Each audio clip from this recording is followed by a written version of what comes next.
There is a line in William Shakespeare's play, The Tempest, that is, I submit, eerily relevant to our times. What is past is prologue. That line is spoken as two characters contemplate a significant crime. Its meaning is this: all events of the past make what is about to happen not only possible, but inevitable. That's the implication. Those words, what's past is prologue, are engraved beneath a statue in front of the National Archives building, within which you will find the National Archives and Records Administration, the agency very near the center of the 37-count federal indictment former President Trump pled not guilty to yesterday in Miami. Now, to Trump critics, all his past behavior, his orientation to norms, laws, the Constitution, and truth made his alleged mishandling of classified documents and the subsequent investigation and indictment inevitable.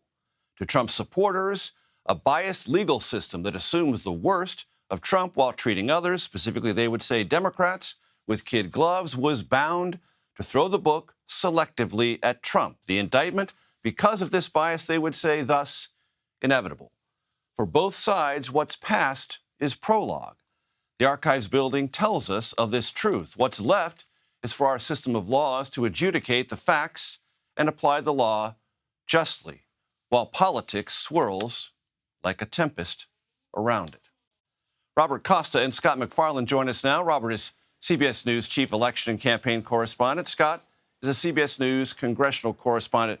Robert, I'd like to play you a mashup of some sound from three people who worked for former President Trump: Mike Pompeo, Bill Barr, and Mick Mulvaney. Let's take a listen to that.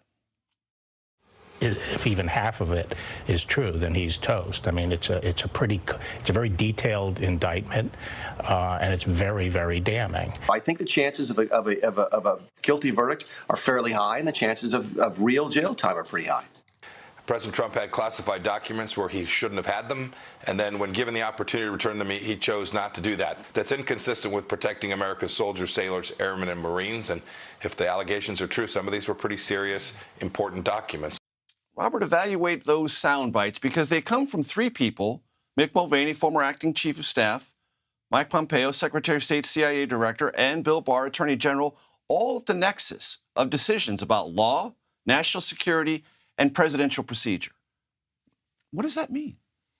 As a political reporter, to me, it's interesting. It's interesting to start to hear the sound of cracking inside the Republican establishment among some former Trump supporters, some kind of Trump supporters right now, gently questioning his alleged conduct, wondering what this all means, perhaps offering an alternative candidacy.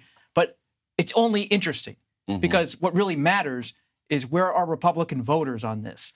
And I don't see, based on my recent travels to Iowa, my recent travels to New Hampshire and South Carolina, any kind of new break with Trump. If anything, I'm hearing a bit of an echo of the grievances of Trump himself.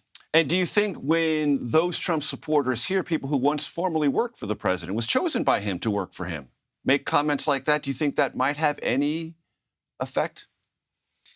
Trump's this overwhelming shadow over the Republican Party. He suffocates his rivals. They can't get political oxygen in an environment where his indictments are the headline day after day after day. And if you're getting 25 people to show up for your event in Iowa, you may find you're favorably getting a reception and you're slowly making progress in the race. But Trump's a global story. So how do you eat into a global story? They haven't really found a way around that, but they don't want to endorse him. They don't want to support what's alleged in this indictment. But no one really wants to take him on directly, except Christie. Christie's out there playing a role. I thought maybe New Hampshire Governor Chris Sununu, who decided not to run, was going to play. Christie's comfortable in this role. The New Jersey brawler, famous for doing his town halls, or infamous, depending on whom you ask. Scott MacFarlane back on Capitol Hill after a day of tremendous reportage from Miami yesterday. What is the sounding up on the Hill today?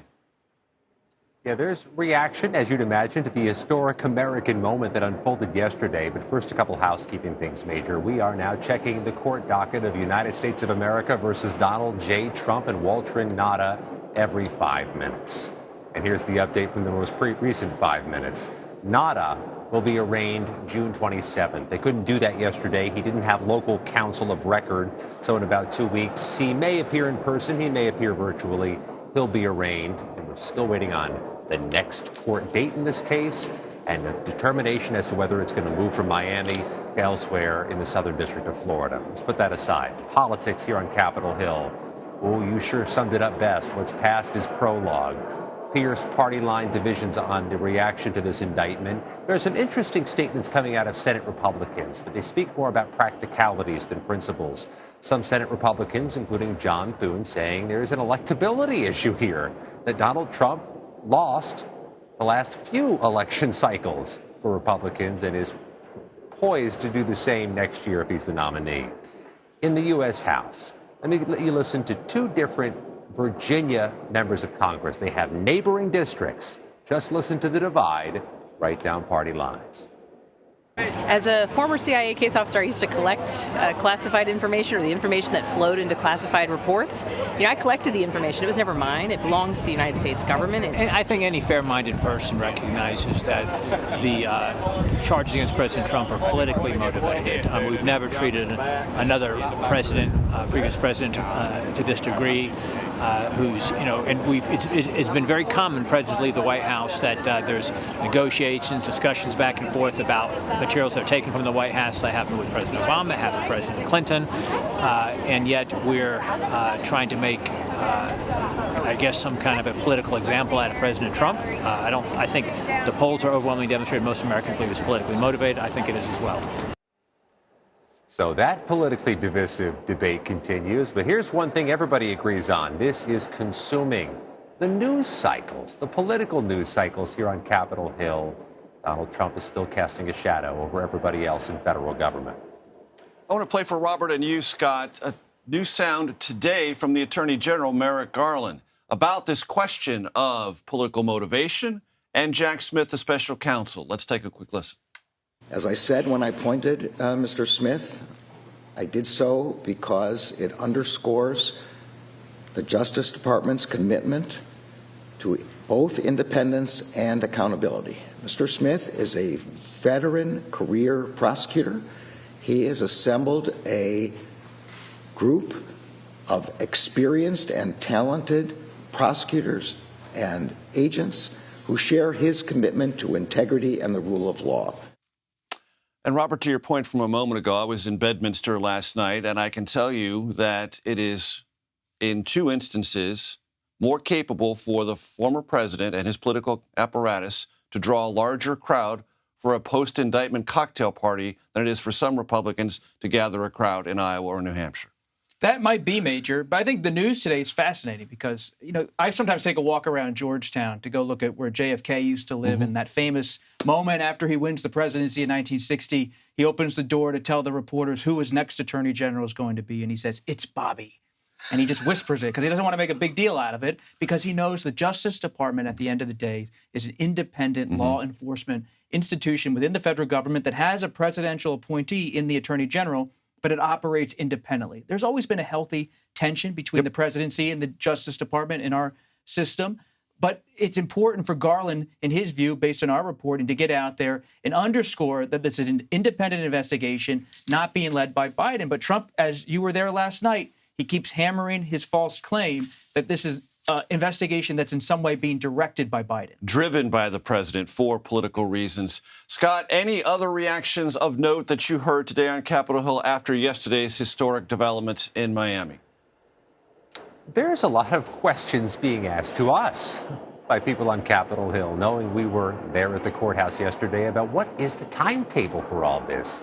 It really underwrites everything, doesn't it? When is this thing going to move toward a possible trial date that has all kinds of implications, not just on the White House race in 2024, but in the re-election races of every single member of the U.S. House and nearly a third of the U.S. Senate in a pivotal year for Senate elections. One senior Republican in the Senate told us today they're watching closely the Trump effect on those very competitive races. And if you thought an indictment consumed all available media space, wait until, if there is, a trial comes. Robert Costa and Scott MacFarlane, we thank you very much.